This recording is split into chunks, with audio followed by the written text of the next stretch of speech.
राजपूताने का इतिहास अनेक प्रकार की वीरताओं, त्याग और बलिदान की कथाओं से भरा पड़ा है। ऐसे वीरों की वीरताओं में न केवल पुरुषों की वीरता, न केवल महिलाओं की वीरता, बल्कि इनके साथ साथ स्वामी भक्त जानवरों की वीरता भी इतिहास को अलग ही रोमांच कर देती है। तो ऐसे ही एक स्वामी भक्त जानवर की आज कथा देखते हैं। हमारे YouTube channel famous stories of the world में आपका स्वागत है। महाराणा प्रताप एक ऐसा अप्रतिम योद्धा जिसने संपूर्ण विश्व के अंदर अपनी छाप छोड़ी है और हर लेखक की कलम है वो महाराणा प्रताप के कारनामों से चली है और उनकी वीरता, त्याग, बलिदान और मुगलों के साथ उसका संघर्ष पूरी जिंदगी को या यूं कहे पूरी दुनिया को एक प्रेरणा देता रहेगा कि किस प्रकार अपनी मातृभूमि की सुरक्षा के लिए, रक्षा के लिए आप लगे रहे हैं। महाराणा प्रताप के साथ साथ महाराणा प्रताप के प्रिय घोड़े चेतक की कथाएं भी इस पूरे इतिहास के अंदर भरी हुई हैं, लेकिन बहुत कम लोग महाराणा प्रताप के स्वामी भक्त हाथी के बारे में जानते हैं। दरअसल महाराणा प्रताप का एक प्रिय स्वामी भक्त हाथी था राम प्रसाद, जो कि बचपन से ही महाराणा प्रताप के साथ था। मेवाड़ी हाथियों में राम प्रसाद बहुत ही चतुर और बहुत ही समझदार हाथी माना गया है। ये राम प्रसाद हाथी इतना बुद्धिमान था कि किसी भी महावत को उसे किसी भी प्रकार का निर्देश देने की आवश्यकता नहीं रहती थी, वो स्वयं ही समझ जाया करता था।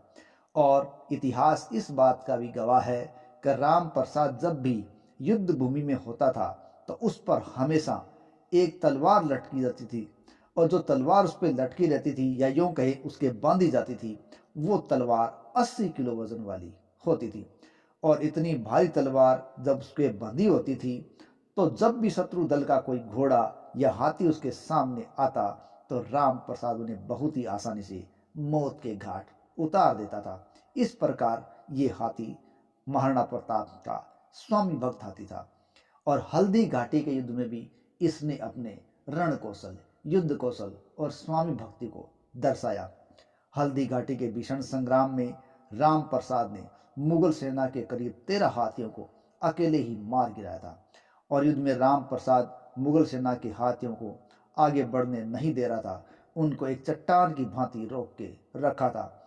हल्दी घाटी के युद्ध का आंखों देखा हाल लिखा है बदायूनी ने अपनी पुस्तक मुंतखब उल तवारीख में भी इसके बारे में लिखा है।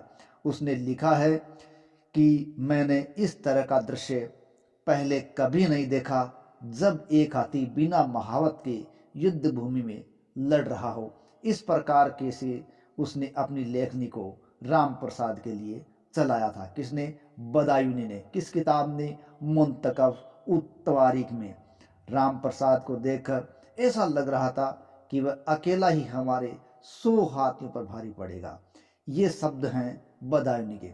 राम प्रसाद का पराक्रम और समझदारी देखकर हल्दी घाटी युद्ध में मौजूद मुगल सेना के बड़े बड़े सेनापतियों के रोंगटे खड़े हो गए थे। और ये सेनापति और तो और क्या, मुगलों के जो भी साथी थे वो सारे इस राम प्रसाद हाथी को जीवित कैद करना चाहते थे ताकि उस हाथी को पकड़ के अपने पास रखा जा सके। इसी हाथी के बारे में बदायूनी ने लिखा है कि इस हाथी को पकड़ने के लिए मुगल सेना ने एक चक्रव्यूह तैयार किया और यह चक्रव्यूह 7 बलशाली हाथियों का था जो मुगल सेना के अंदर सबसे तगड़े माने गए थे। और प्रत्येक हाथी पर 2 महावतों को बैठाया भी गया था ताकि वो उसको स्थिति को कंट्रोल कर सके। इस प्रकार 7 हाथियों पर कुल 14 महावत बैठे और उसके बाद उन सारों ने एक चक्रव्यूह तैयार किया और चक्रव्यूह तैयार करके अंततः मुगल सेना राम प्रसाद के पैरों में लोहे की बेड़ियां डालने में कामयाब हो गई। उसकी वीरता और समझदारी से यह समझना मुश्किल नहीं था कि उसके स्वामी ने बहुत ही उच्च प्रशिक्षण उसे दिया होगा। इस प्रकार महाराणा प्रताप का हाथी मुगल दरबार का कैदी हो गया था। हालांकि इतिहास में जितनी जानकारी महाराणा प्रताप के घोड़े चेतक के बारे में पता चलती है उतनी जानकारियां राम प्रसाद के बारे में नहीं चलती, लेकिन फिर फिर भी कुछ जनश्रुतियों में, कुछ पुस्तकों के अनुसार ये पता चलता है कि महाराणा प्रताप के राम प्रसाद हाथी को बंदी बनाया गया और बंदी बनाकर बादशाह अकबर के फरमान को ध्यान में रखकर उसको अकबर के सामने ले जाया गया था। और उस हाथी को देखकर अकबर अचंभित रह गया और उसने उसे अपना निजी हाथी बनाया और साथ ही साथ उस राम प्रसाद का नाम बदलकर उसने पीर प्रसाद रख दिया और उसे इस पीठ पर शाही गद्दी पहनाने का आदेश दिया और कहा इस पीठ पर शाही गद्दी पहनाई जाए और 1 हफ्ते बाद वो इस पर सवारी करेंगे। फिर क्या था, बादशाह के आदेश से ऐसा ही किया गया और अब बादशाह के लोग उसकी खिदमत में लग गए।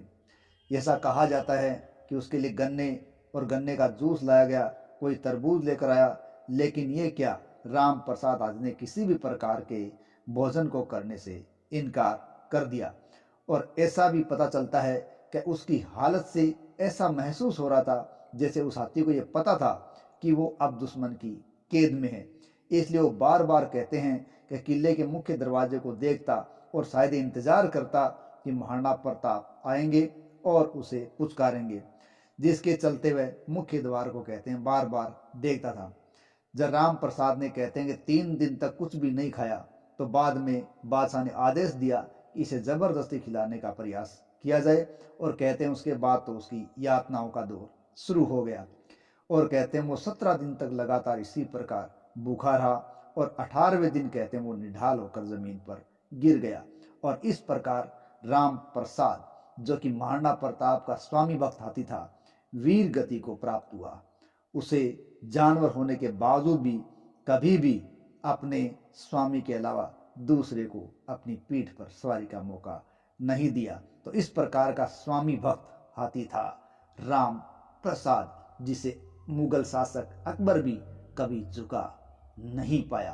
तो जैसे रणबांकुरे, जैसे रण कौशल के धनी महाराणा प्रताप थे, वैसे ही उनके घोड़े चेतक और वैसे ही स्वामी भक्त उनके जानवर हाथी राम प्रसाद थे। धन्य है ये धरा, धन्य है मेवाड़। जय हिंद, जय भारत।